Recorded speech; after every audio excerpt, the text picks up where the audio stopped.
Hola, buenos días. 13 de junio.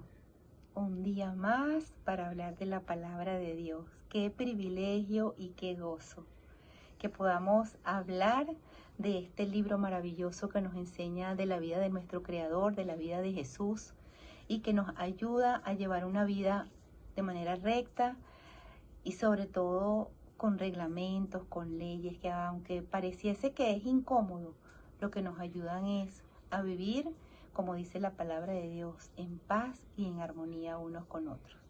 Así que les pido que por favor cierren sus ojitos y vamos a orar para comenzar la palabra que el Señor tiene hoy para nosotros. Señor, te damos infinitas gracias por tu amor, infinitas gracias por tu misericordia.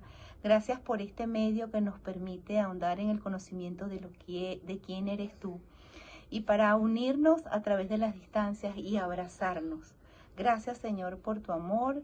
Te pido que esta palabra que hoy vamos a hablar quede en nuestros corazones y podamos ponerla en práctica. En el nombre de Jesús, amén.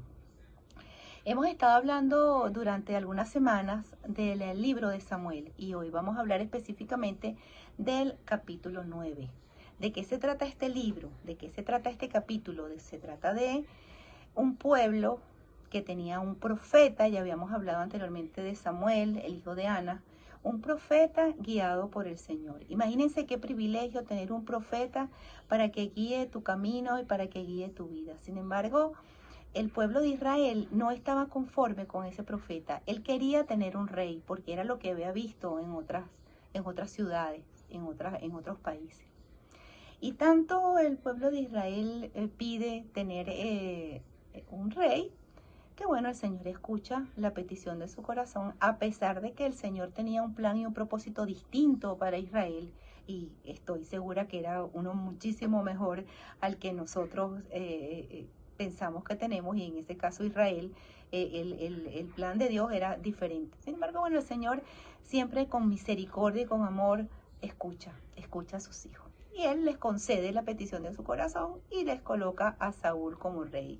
Un rey que envía de la tierra de Benjamín, un príncipe, y bueno, lo pone y le dice a Samuel, le dice a Samuel que él le va a enviar a un varón de la tierra de Benjamín, que lo va a ungir príncipe sobre el pueblo de Israel, y que este príncipe, este rey, va a sacar de las manos perversas, que en este caso eran los filisteos, a su pueblo.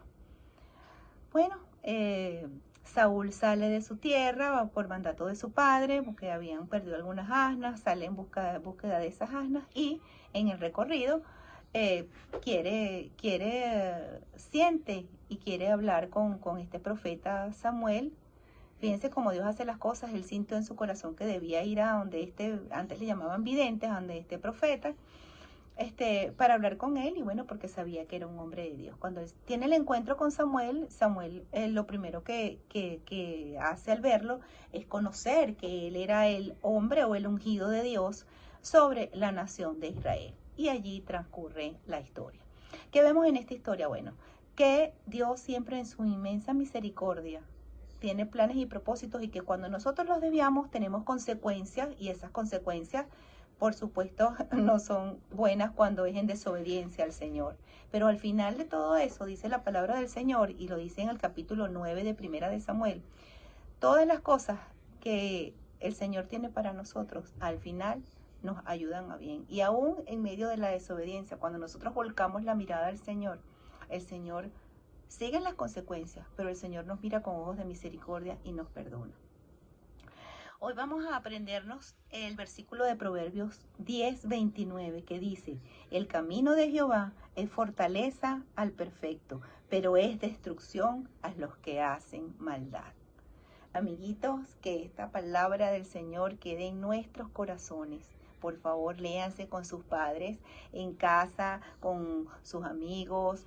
Este capítulo 9 del libro de Samuel, de Primera de Samuel.